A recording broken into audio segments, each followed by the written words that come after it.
Hi and welcome. I am Kylie Eaton. I'm a board member for Alliance of Women Directors, and we are so thrilled to be hosting this conversation today with MJ Delaney, who is nominated for an Emmy this year for Outstanding Directing for a Comedy Series for her work on Ted Lasso's episode No Weddings and a Funeral. MJ is a BAFTA-winning, twice Emmy-nominated director.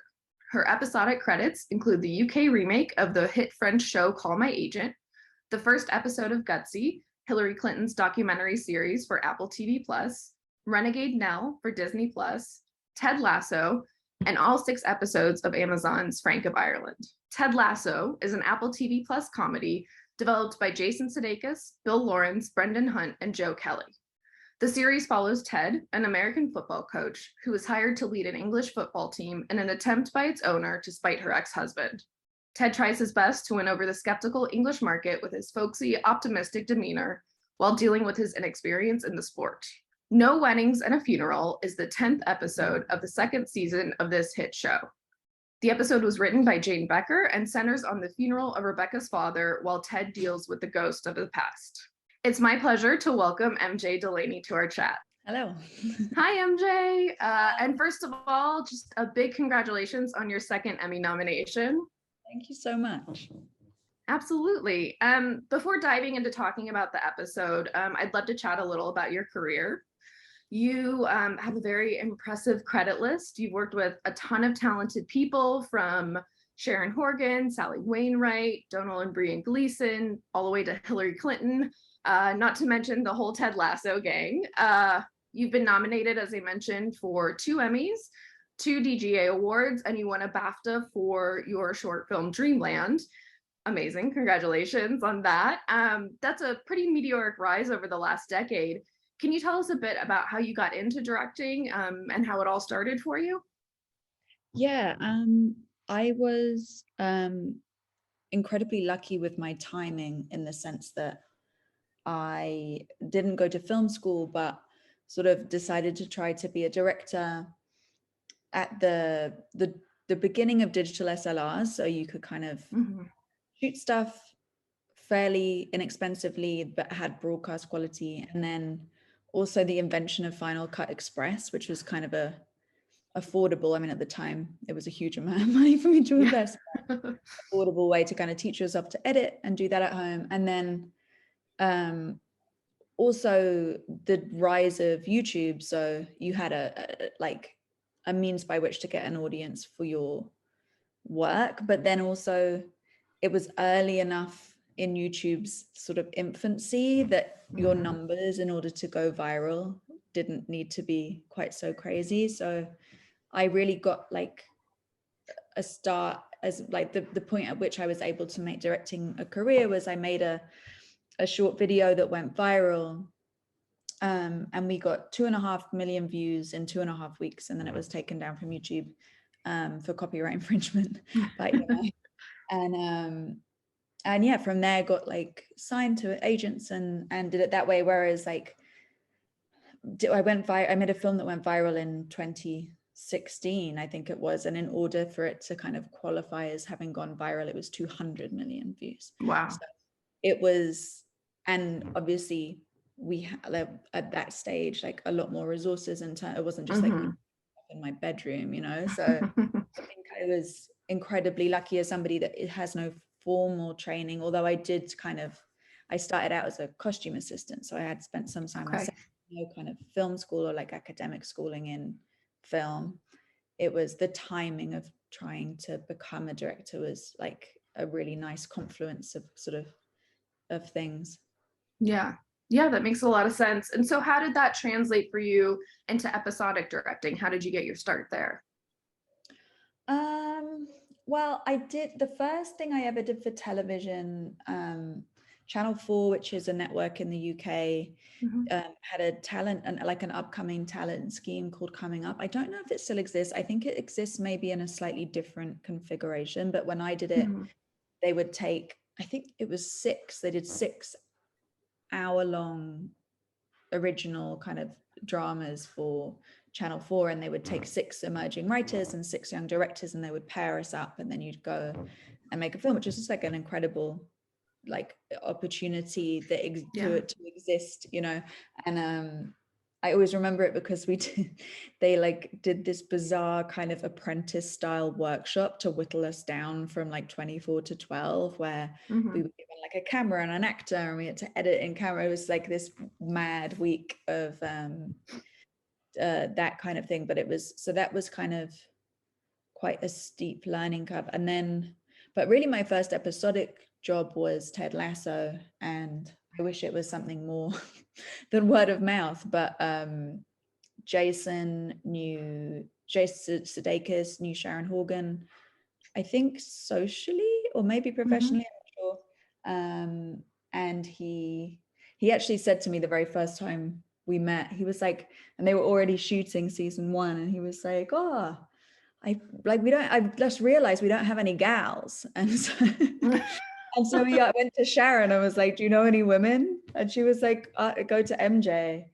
And we just kind of got on very well, I think. On that, it was like he was in his trailer he was shooting. It was like a very brief conversation, which I remember like ending the call and being like, oh, I probably should have like answered, like, you know, you sort of like, you're just getting on with someone and then afterwards you're like, maybe I should have pitched more. I remember him asking, like, he was like, so what are you watching at the moment? And I was like, because I told the truth. I was like, oh, I'm watching this show called Explained on Netflix. Oh yeah.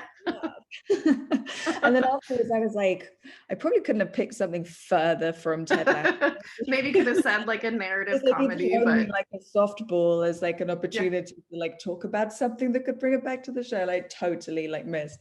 But yeah, we got on very well, and it was just like like, I think we are quite compatible, I guess, as like a working relationship, and so it went. Awesome. Well, that takes me to sort of talking about Ted Lasso overall.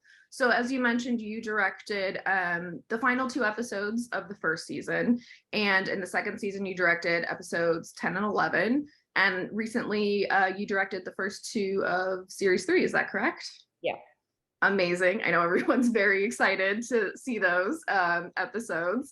So, you know, you talked a little bit about how you originally landed the gig, but I think something that our directors at AWD are always chatting about is sort of getting that second episode. And so could you talk a little bit about, as a director, sort of putting your best foot forward to sort of get invited back the next season? Oh, I guess it's a difficult one. I mean, I feel like it's, I mean, with Ted Lasso, it's just there's a very family vibe on that show.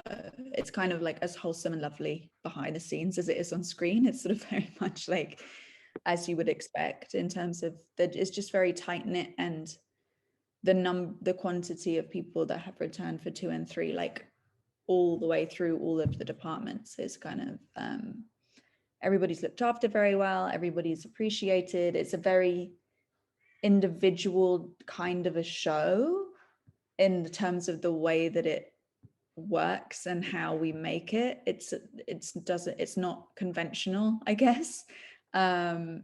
And like when new people come in, like the brief is always like, you suddenly realize how odd it is. And so I think that as well, like it's sort of, it's one of those things where it can either, like, you can either let it freak you out that it's different, or you can just kind of enjoy what's fun about the difference of it. And so I think that partly probably because it was like, I'd done TV before, but I'd like done the whole of Frank, and so I'd been like the leader. And so it was like, because it was my first time like bringing up the rear on a show, I think I was less fazed by how different it was, just because I didn't have much to compare it to.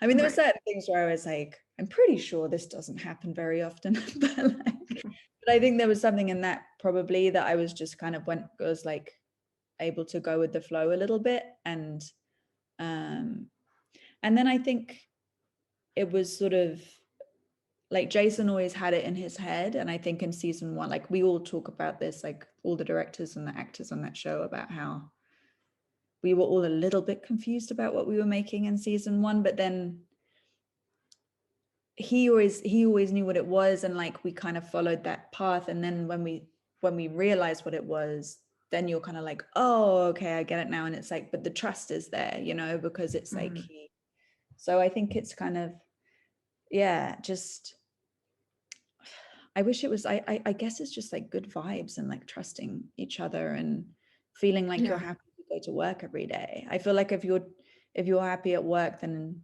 probably the people around you are happy at work, and then they're probably going to want to work with you again. It's like, I wish it was, I think it's probably just that.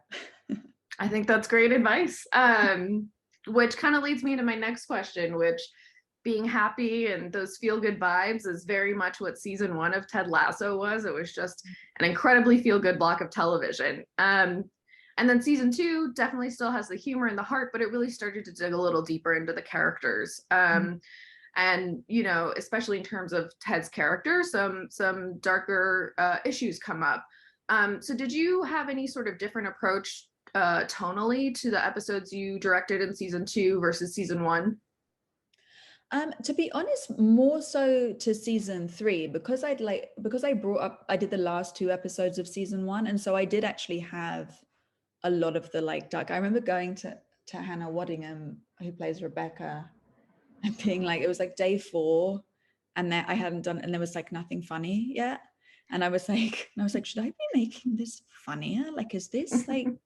She was like, it's like, because I'm thinking like he's like the Scrubs showrunner, and I'm like, it's like, am I doing good? And she was like, no, there's like, this is all a payoff. Like, we've been building to this the whole season. Like, don't worry, it's gonna be fine. Yeah. And then obviously, like, as the shoot went on, I had like the funnier scenes, and then obviously my episodes in season 2 really go there. But then this year, doing the first 2 has been such a joy, because it's like, it's the first time I've got to do the sort of sillier end of Lasso, like doing the opening ones, and I really enjoyed it. It was really good fun. It's challenging in a different way, because you've got a lot more of like every single person in the cast in a scene, Yeah. whereas I'm used to kind of just like Sharon and Ted just going at it, you know. So but no, it was really nice to be able to kind of, but my favorite type of Lasso day is like, you do like drama in the morning, comedy in the afternoon. It's like such a well-rounded directing experience. I love it. The coffee helps you do the drama in the morning, the afternoon, the laughs keep you going. Nice. Well, I really want to start to dig into the episode No Weddings and a Funeral. And I'll give some context to our viewers just to remember where we're sort of at in the season. So this comes after the bottle episode Beard After Dark. And the events of this episode follow up on the episode before that, which was Man City, where sort of the two big things are that Ted confesses to Dr. Sharon about his father dying by suicide, and Rebecca and Sam finally consummate their relationship. So we pick up in your episode, starting with Rebecca learning about her father's death. And so the obviously episode is centered around a funeral. It's a lot of death in the episode. Digging a little bit deeper into that sort of tone balancing, how did you sort of keep that ability to give weight to those deeper subjects while also sort of seamlessly getting those little like one-liners and lighter moments into the episode? How did you sort of find that balance? I mean, so much of it is in the writing. It's like, so much of it is like, you can't really take credit for directorially, because I think it's like Jane just did a fantastic job of striking that balance tonally, and knowing like how far she could push it and then pull it back again. And then it's like, you've got Hannah Waddingham and Jason Sudeikis, and like you're in really safe hands on that front too. I think in part, like, it's like, I always feel like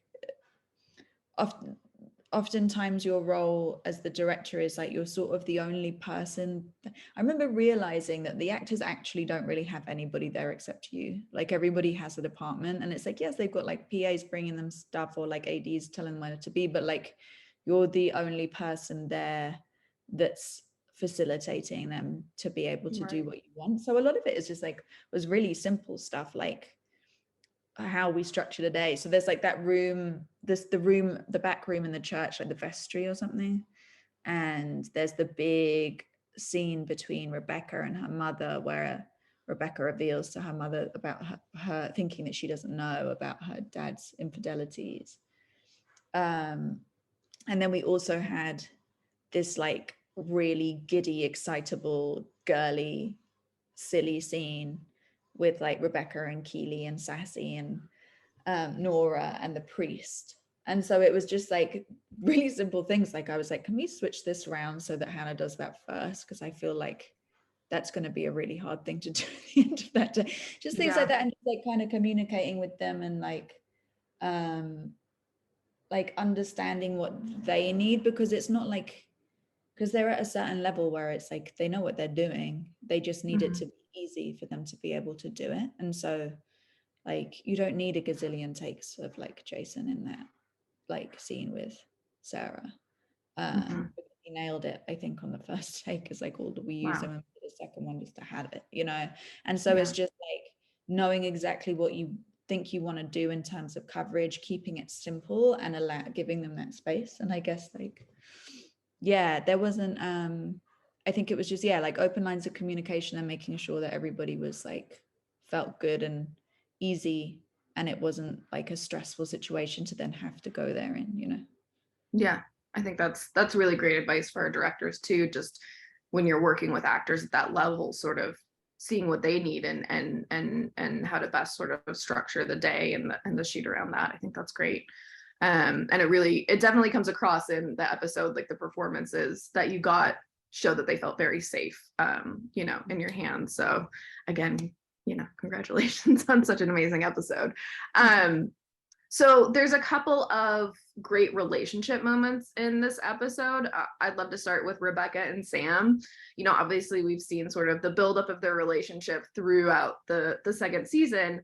And so sort of in this episode, you get to see some real intimate moments with them for the first time. You know, we see them in the opening with them in bed, or later that very serious conversation in the cupboard. How did you approach shooting those like very intimate scenes between those two actors, and did the sort of power dynamic of boss sort of versus employee play into those scenes as well? Yeah, I think it was like we definitely spoke a lot about like the gender swap of it and what would feel uncomfortable if like she was a man and he was a woman a lot. I think that there was such like genuine chemistry between Tahib and Hannah that you kind of just like, that did like 90% of the work in terms of that kind of thing.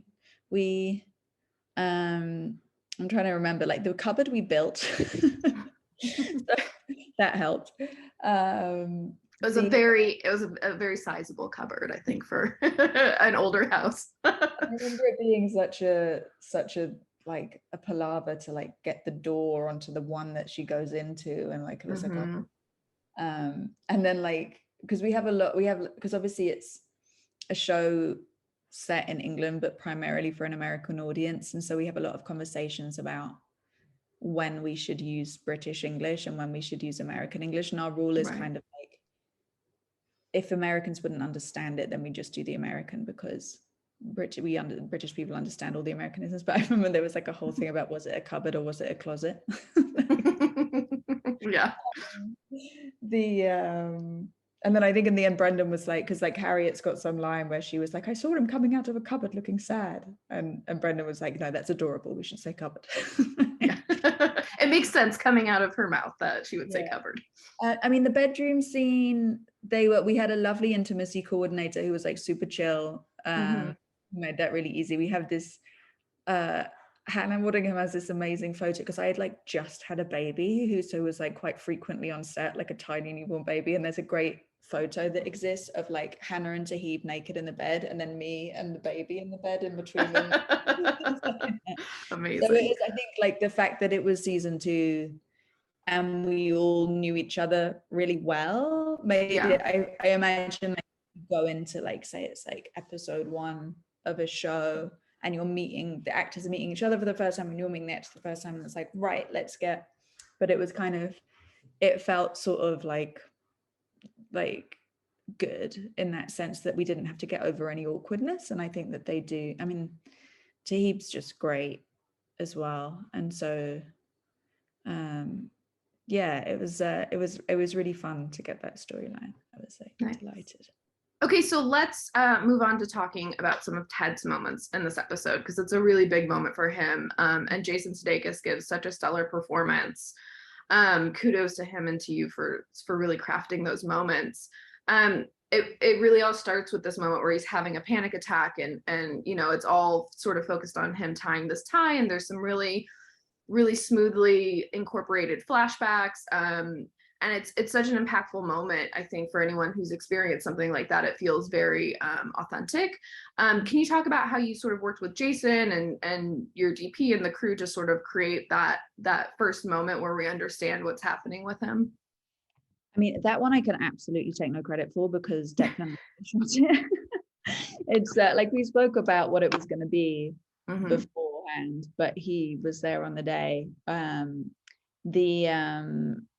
And then in terms of the flashbacks, like when Jason and I had spoken about it on set, he was very much like, we've seen Ted have this happen to Ted multiple times now. Like we know what's happening and we don't need to kind of spell it out. And then the decision was made like further down the line to put those in. So I actually don't know who that was, but we were like in our original version of it, you just kind of see him like start to freeze and then out of it. So yeah, sorry. No, it's always interesting to hear how things like that sort of I'm afraid. yeah.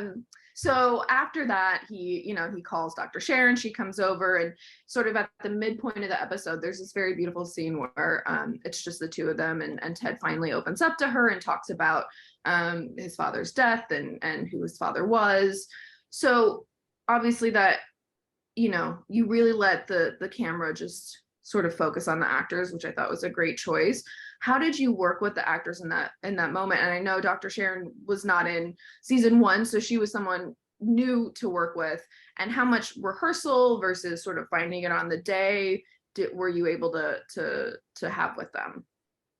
I mean, again, no rehearsal on Ted Lasso because we get the pages on the morning of the day that we shoot. Yeah. I mean, we knew what the scene was gonna be, and we had like a version of. I guess like we just did this long, slow track in on Ted, because like when someone's got to go from here to here, like unassisted, like you're not going to be getting like pickups of this, so it's like they need to go there in real time, and so you like how you shoot it needs to support that. And also like Jason, you don't want or need Jason to have to do it a gazillion times because it's just so draining. And so yeah, we prioritized his coverage because he had a shitload to do. He joked at the end of it, he was like to Sarah, he was like, yeah, now we'll do you, and it's just going to be like a tennis ball on a stick.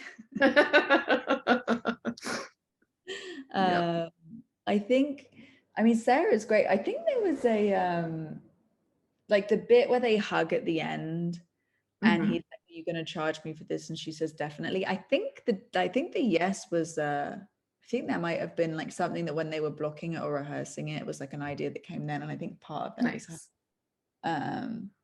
But yeah, luckily Sarah and I had a good few scenes before we got there, so we kind of like, it wasn't like the first time I'd met her. And she's just great and beautifully understated. I always think she's like, she is Dr. Sharon, like she is one of those actors that knows when less is more, like so instinctively, which was perfect because he really had to like go somewhere big in that scene. So she was a beautiful foil there.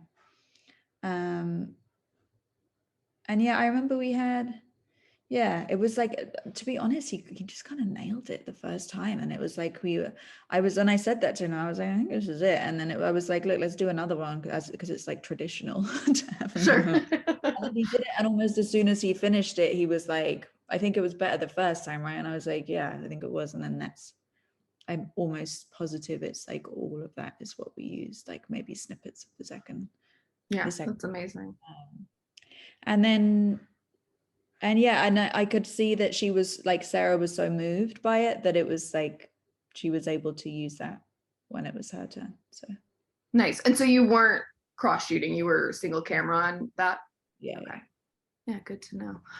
So intercut with that, you spoke a little earlier about the scene with Rebecca and her mother, and finally opening up about the infidelity that her dad was cheating on her mom and how that affected her. So this was another powerful moment. It cuts together so well. There's definitely a difference in the blocking, which I found really interesting, where like Ted and Dr. Sharon are sort of both sitting and talking to each other. This one, Rebecca's standing, her mother's sitting. And so there is sort of this difference in how those scenes are blocked. Can you talk a little bit about how you guys found that? Yeah, I remember originally we planned to have them sat in a pew. And I think Hannah was just like, there's no way Rebecca would sit right now. She's like full of nervous energy. She like doesn't want to be here. She's like having, we also changed the position of the pew because there was an incredibly squeaky floorboard that was just like a nightmare. For that scene, and then for the other scene we had to shoot in there where we had loads of people walking around and we were like, what the fuck are we going to do about this floorboard? And I was like, well, let's just stick this over it so it doesn't, no one walks over it. And so we kind of retrofitted the blocking to that in the end. But it's I think it was like Harriet, she has like that kind of like really majestic stillness to her. And I think when she's giving that like very quiet advice at the end about you get more with it's easier to be kind than, I can't remember what the line is now, but it's like it was sort of, that was a nice sort of like centering her in the frame was lovely. Yeah, I'm trying to, I guess it was like we had so much movement and sort of like the last time you're in that space, it's you have so much movement and noise and like like it's just like the end, like energy is kind of pulsing in that room, and so bringing it all down to this very intense silence between these two women, where it's like all of the stuff that's gone unsaid for so long, it's just like singing between them. We were definitely conscious of like how the two scenes sort of mirrored each other because they were so close together. Even though we shot them the other way around, so it was sort of so, nice. And were they intercut in the script, or is that something you found in post? They were. That was Jane was saying that was like Jason from the beginning. He described this thing about, it was something like the DNA spiral strand, the double helix kind of thing, and that's where it becomes like completely symbiotic. So yeah, that was always there, and it was something where we did Hannah's side of it first, and it was something where that part of Jason, which is, it's the different, but it's before he kind of breaks down, it's before he tells the story about like the thing he likes about his dad. It's when he's just describing in a more neutral way the facts of his dad's death. And there were definitely little beats where I was like remembering Hannah's performance and just feeding that into him and being like, she did this, so maybe you want to do, just so that you kind of, because I had it in my ears, having been there, and so just like hearing how they would dovetail, just little tweaks in terms of like the delivery of the line. But no, that was all scripted. Yeah, I mean, it's so beautifully matched. Like you're saying, the performances really, they're so, just watching those character arcs sort of converge. I think it's a wonderful moment, and you did a great job really shaping that. Yeah. So you also mentioned this funeral scene, which I think is just such a amazingly crafted, really memorable scene. If you remember one thing in the episode, it's probably going to be these people singing in a chapel at a funeral. So how did you approach? I mean, it's a big scene with a lot of, mourners in the pews, and you have all these reactions you have to get. How long were you guys shooting that for? How did you approach getting all that coverage and of such an emotional scene too? Yeah, I mean, I had that song stuck in my head for I think a full calendar year. Of course. It's like shooting a music video. You just hear it Really, over and over. it's exactly like that, where it's just like around and around and around, like every time. The Once everybody was sat in the pews, like, because then they kind of locked in, and then it's fine because no one's moving anywhere. And then it's kind of, we had 3 cameras, and it was just like, okay, let's just like, once we were looking that way, it was like, let's hoover this up. It was like, we needed a lot of eye lines for Hannah, and I was aware that she was having to do something quite exhausting and delicate in terms of like sing and speak and like, and so it was that was something where, because we needed like Hannah over, we needed like Rebecca over Sam, Rebecca over Juno, Rebecca over Ted, Rebecca over her mom. And so that stuff, I remember that Jason came up, because we shot it, we had some kind of, it was like Anthony Head, who plays Rupert's availability, and then and combined with the availability of that location, it was some complete clusterfuck of like it just all being shot like horrifically out of sequence, you know, so you like your brain and the on one of the days we were like, so we'd like pieced together like, what can we shoot without Anthony, what should we do outside, what should we do inside, and then like it was like day 3 in that place, and Jason came up to me and we were doing like the bit where everybody's in, and so it's like finally it's not like having to walk people in and match them from outside and get them off the coach, and like it was like, and he was like, yeah, and Jason came up to me, he's doing his moustache thing that he does when he's thinking, and he's like, yeah, I'm just thinking, we're like looking at the sides together, it's like, I'm thinking about like the way this is structured, and I just feel like it will work better as a montage. And I was like, no, like of all the words here, it's just like not a fucking montage. It's like, how do I pull one of these out of my ass? And he was so right, because it worked so much better as a montage than how it was scripted, which was kind of like these sequential beats.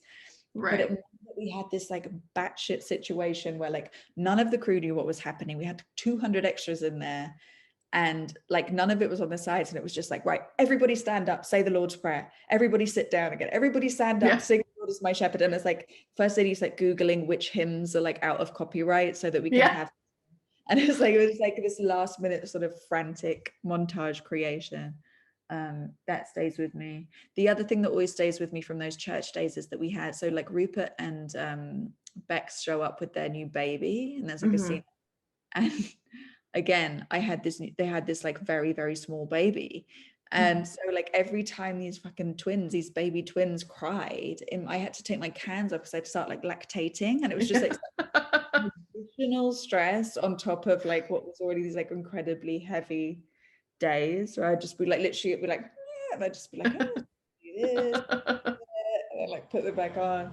It's like, MJ hates the sound of babies crying. It's crazy. Well, no, everyone knew, because like my baby was there all the time, like with me at the monitor, or like in a little easy up nearby. Like they were, but yeah, it was there was that, and then Hannah, who has spoken about this as well, like her on that day, her dad was going in to have like bypass surgery, and she's having to like give the eulogy at her dad's funeral, and so we were just like, you know, like, so it's just like there's so many of like the art imitating life imitating art things. But she was, I mean, the professionalism was insane, and she was able to kind of, I think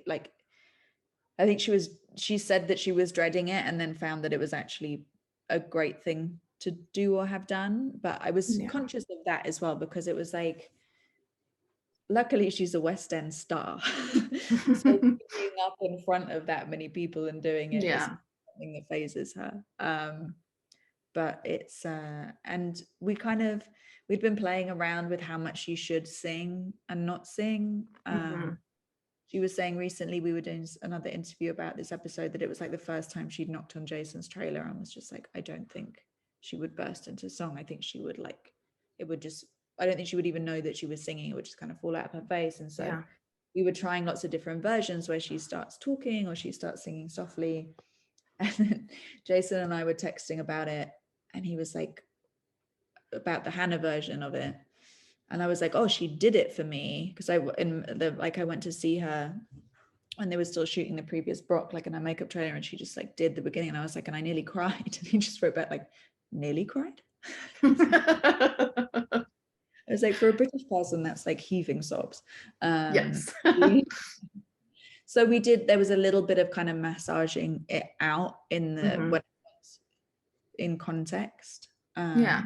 There's a really great moment when she is sort of singing and she starts to crack, and you guys cut to some reaction shots of some people looking down and looking away, which I thought is such like a natural reaction to embarrassment, like looking away from the person. And then you cut to Ted, who just stares straight at her and like holds her eye line, and then he starts singing and gets everyone else singing. I just thought it was such a beautiful and realistic moment. Was that something in the script? Was that sort of, you just found that in the reactions of the actors? What was nice is that there were already lots of scripted beats of different, like earlier in the scene, there was like an Isaac moment where he reacts to something that the priest says, or there was a little beat between Roy and Keely where Jamie's looking at Keely, and then they don't, and so they had a Danny moment, and so there were all these little bits that ended up going in the montage that and so we already had cameras up on people, and so it was just like, well, let's roll through all the Hannah stuff and see what we get. And because we have such a great and committed cast, that they really kind of like did it through it, which did us through the whole thing, which gave us lots of options. Nice. In terms of how to cut it. We would very and I remember it was kind of, we knew that who her support system was. So yeah, Ted starts the singing, but it's Keely that gets it going, and then it's Sam that joins in, and I made sure that they were on different sides of the church, so you see that it's them. And then I remember there being like a challenge acoustically that I hadn't anticipated in a church. You don't, like, one person singing to three people singing to a full church load of people singing is not as clear as you think it's going to be at all. Three people singing suddenly sounds like 20, and I that was really that was something where I was like, oh, how is this going to work? And so we had to kind of find it in the edit to make it clearer than I thought it would be. So that was interesting. We had Ben Pope came to kind of musical direct it, and then just busted out the song on the organ at the end, which we then used for that's amazing. I loved that little bit. That's such a fun little BTS fact. So after that scene, we have a little bit sort of outside the church with everyone leaving. There's some funny moments, some tender moments, but one moment that I really picked up on is when Rupert heads over and has like a brief chat with Nate, which in the finale is like a huge sort of plot point that happens, but we don't know that at this point. And so how did you sort of talk to the actors about what that was going to be? Did you know what that was going to be? And you kind of have to make that a memorable shot, but not so memorable that you kind of, your wheels start turning. So how did you sort of approach the balance of that? I remember, because obviously Anthony Head and Nick Mohammed knew, so that they could have the exchange, and they were both mic'd because they had other stuff to do, or at least Anthony was mic'd. And I remember the first cut that came back, they left it in, and I was like, no! Nobody must know this. Because he just ad-libbed something like based off the information. But it was kind of fun because it's like, not because the scripts hadn't been released for I think even 11, let alone 12. And so there was a lot of like, even on set, the people that without cans were like, I think he's saying this to him, I think he's saying that to him, like even in my class and the crew, it was like people guessing what that's so fun. Was and what it would be, which is a really reassuring sign, because it's like if people that close to the show are kind of like guessing, it's not completely obvious what it's going to be. But absolutely. He's just always like deliciously evil. he's brilliant. So I got nice amount of him in season 3, because I've always had like bits, and he's always just been incredible. But I got like some solid Anthony Head time in season 3, which was like, I was really excited about. Nice. Yeah, he's fantastic. So you talked a little bit about the wake and things that were going on there. So then the end of the episode, it all kind of wraps up with this really sweet scene between Rebecca and her mom in her childhood bedroom, which we saw earlier in the episode as well. can you talk a little bit about the design of her bedroom and sort of figuring out what teenage Rebecca would have had and sort of the production design of that? Um, so it was interesting because like the writers and the production design team, because I think basically like massively misjudged like Hannah's age because she's like a fountain of youth. Yeah. And I was like, what posters do you have on your wall as a teenager? And they were like so different. But Paul and Co did a great job. They all of those like Polaroids and stuff of like a young Mhm. Rebecca and a young Sassy, I loved. And like we sort of lovingly crafted it because we wanted it to feel like somewhere where like this like boss ass bitch like would not want to like the fairy lights and the Yeah. princess. But then we also wanted it to kind of to show her as well, that it wasn't like a childhood preserved bedroom that layered on top of this kind of twee little girl thing. There were also kind of layers of her teenage years and like what Yeah. she'd do, and like loads of trophies. We were like, Rebecca was definitely like a, you know, like a type A, great at everything Yeah. she did, kind of a like young person.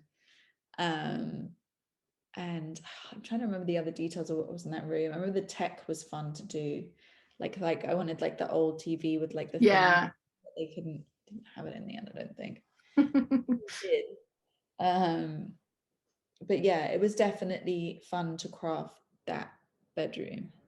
Yeah, it's such a great contrast then to the opening where we see, you know, her bedroom that we've seen before, but it's very minimalistic and very stylish. So it's a great sort of contrast between those two sort of moments in her life. Yeah, and it's like Rebecca is such a polished character. Like everything is like she's always like perfection, like the outfit, the hair, the makeup, Yeah. the handbag, the office, that you kind of instantly know that she's on the back foot as soon as she's in a space like that. Mm-hmm. Which was, yeah, it was nice. And then it's nice to kind of see them, and with the, because I knew we'd have this cuddly moment at the end, so we kind of like put all those lights around the canopy so it could then become this sort of cocoon for them in the Yeah. evening. Whereas in the morning it's more of like just her not being happy in there. Yeah, it's a very sweet ending to the episode and just a great moment between those two actresses. I thought it was lovely. So that's kind of everything I have on that episode. Again, it's, you know, Ted Lasso is one of my favorite shows. This was such an amazing episode. I'm so happy we got to chat about it. Before we wrap it up, we kind of like to do with all of our panelist guests, we like to do a rapid fire round. So we'll do an Emmy centric 3 quick questions for you. Okay. So the first one is a favorite childhood TV show. Oh, a favorite childhood. I used to like Sharky and George. Do you remember that? Crime I Busters of the don't. Sea. It was about it was like a detective show, like a detective cartoon, but they were fish. It's like, yeah. Oh, okay. I don't. I'll have to look it up. It sounds very fun. Um, so then the favorite moment from this episode that you directed. Ooh. Um favorite moment. Do you know what? It's funny because my favorite moment from the block is actually from episode 11. That's one of the things we shot. But I'm trying to think like from this episode. Um, You can cheat. You can say from episode 11. That's fine. Episode 11 with like the Nate Juno kiss. Oh yeah. I was just like, it was just one of those ones where I was just like, this went really well. Because we had this space where we created like in this, it's called like Pitshanger Manor, and we create like Paul, our amazing production designer, created this like private boutique thing in there. Mm-hmm. We're like blocking it out, and then it's like you cut to the 2 shot of them and there's this like big red room beyond, and there was just like a lovely kind of like meeting of like performance and visuals in it, which sometimes in Lasso is harder to achieve because we do shoot it a little bit on the fly, but it was like one of those Yeah. times where it was like everything we'd planned and then what we did all kind of came together. So that was Yeah. That's a great, very funny moment. Um, And then I would say your favorite sort of behind the scenes moment can be from any of the Ted Lasso episodes you've done. A favorite moment. Do you know what? It's just like, I think in some ways, like the experience of like this nomination like means so much more almost than the last one, because I was like a new mom and I'd gone back to work and I was like so convinced that I was doing a terrible job. And I feel like Yeah. it's like, because I remember one day like my iPad wasn't charged and my breast pump wasn't charged, and I was like crying, just like it's your thing. And I remember one day leaving the house and like the nanny asked me how many weeks old the baby was, and I didn't know, and I was like, this is her birthday, like I'm sure there's an app that can tell you. I was like, oh my god, I'm the worst mother. And then like at work, constant like feeling of just like, oh my god, like am I still good at this even though I'm not sleeping as much? But I think Yeah. like in terms of a favorite memory, it's just like there's no other show that I can imagine going into with like a baby that's more on the height of a pandemic. And I just knew in my heart of hearts like how well they'd care for us, because it really is, there's such a kind of a family dynamic and rapport on that show. And it really was like every single person like of cast, crew, production just kind of like literally held the baby, and she was like there and was like, and but just was so supportive and kind, and in a way that I really hope becomes the norm in this industry, Yeah. because it was like facilitated me being able to, as it turns out, do an okay job even though I was convinced throughout. So yeah, I guess that would be like my lasting memory of Yeah. this, of like it's like in terms of like how it like warms my heart, because it speaks volumes about like the people on that show and how lovely they are, and it really is Absolutely. a special bunch.